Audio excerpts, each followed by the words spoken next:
కర్నూలులో ఈ నెల 16న ప్రధానమంత్రి పర్యటన సందర్భంగా సభ ఏర్పాట్లపై మంత్రులు అధికారులు ప్రత్యేక దృష్టి పెట్టారు. ప్రధానమంత్రి మోడీ బహిరంగ సభ ఏర్పాట్లపై మంత్రులు రామనాయుడు, టీజీ భరత్, తెలుగుదేశం పార్టీ రాష్ట్ర అధ్యక్షుడు పల్లా శ్రీనివాసరావు కర్నూలుకు వచ్చారు. అందులో భాగంగా కర్నూలు నగరంలోని ఎన్టీఆర్ విగ్రహానికి పూలమాలలు వేశారు. జీఎస్టీ తగ్గింపుతో ప్రజలకు ఎంతో మేలు జరిగిందని మంత్రులు తెలిపారు.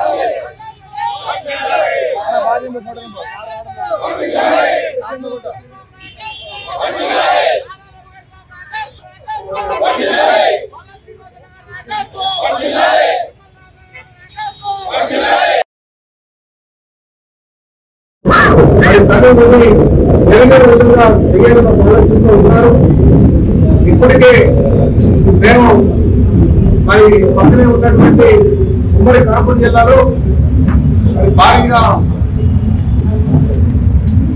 మహానాడు నిర్వహించున్నాం.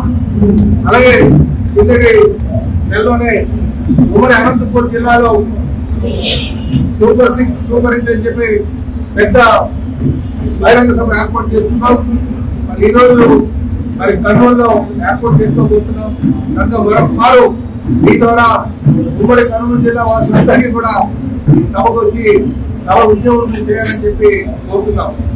అలాగే ఈ సభ కూడా ఎందుకు పెట్టుకున్నామని ఒకసారి ఆలోచన చేస్తే ఈరోజు మరి జీఎస్టీ సంస్కరణ సందర్భంగా మనకి సుమారు 4-5 స్లాబ్లో ఉన్నటువంటి జీఎస్టీని 2 స్లాబ్లుగా చేసి ప్రతి పేదవాడికి కూడా కనీసంగా 15,000 ఆదాయం వచ్చేటట్టుగా చేసినటువంటి సందర్భంలో, అలాగే వ్యాపారస్తులు కూడా 2 స్లాబ్లు వ్యాపారం సులభతరంగా ఉంటుందనే సందర్భంలో, అలాగే ఈ రాష్ట్రానికి కొంతమేర నష్టం వచ్చినప్పటికీ కూడా పేదల పక్షాన ఉంది మరి ఈ జీఎస్టీ సంస్థలకు మరి మద్దతు పలికినటువంటి ముఖ్యమంత్రి గారు, అలాగే కూటమి ప్రభుత్వం ఇవన్నీ కూడా మరి దృష్టిలో పెట్టుకొని మేము ఇదొక ప్రైమ్ మినిస్టర్ గారికి అభినందన సభలో కూడా మనం అభివర్ణించని చెప్పి ఈ సందర్భంగా తెలియజేస్తున్నాం.